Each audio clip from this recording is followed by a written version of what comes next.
John Mung and Tosa City.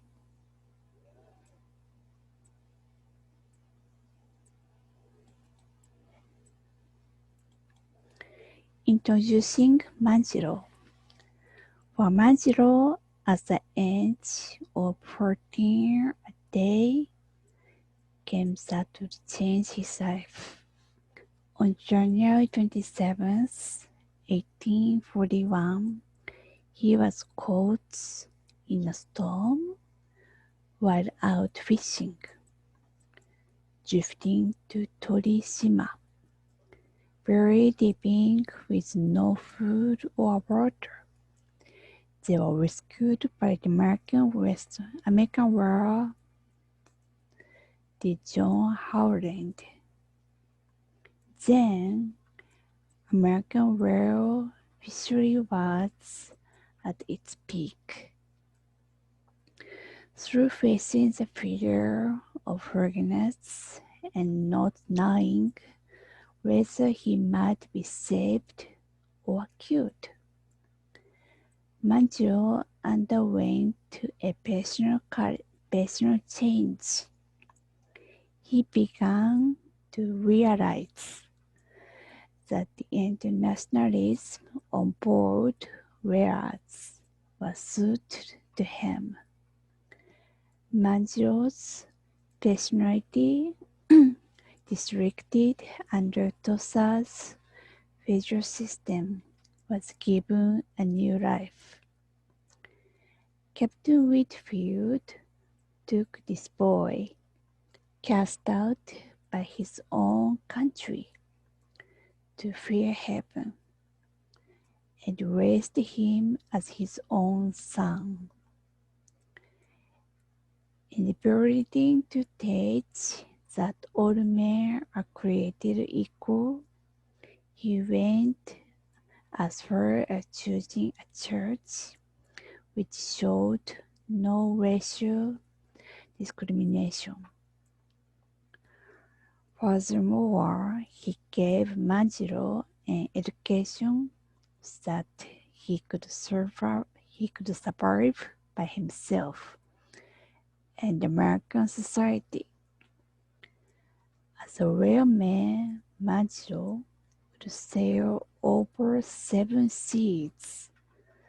In June 1846, he would leave New Bedford aboard the Franklin, go around the Cape of Good Hope into the Pacific Ocean, recruited in Guam, hunted for whales off the coast of Japan, touched at Hawaii, and then headed back the following September.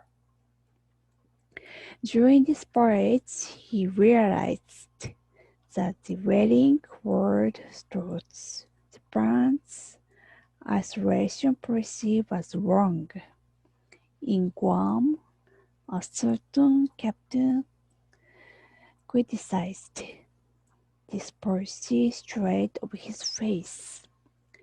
Later, in Hawaii, he heard the American whalemen were treated as criminals when they tried to land off the coast of Matsumae.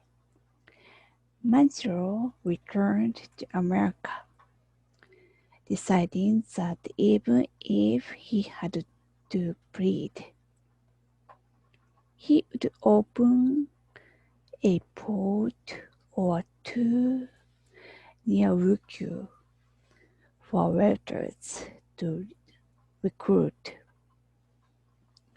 To Manjiro, the Franklin was a Harvard University. Manjiro earned himself the money that would allow him to put his dream plan into action. Leaving New Bedford in late September 1849, he set sail for San Francisco and joined the gold rush. After earning the money he needed, he left the gold mines and headed for Hawaii.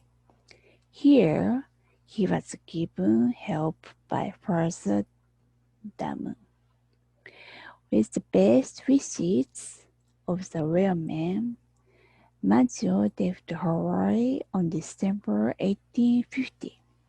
Father Damon wrote an article about Manjiro entitled Expedition to Japan,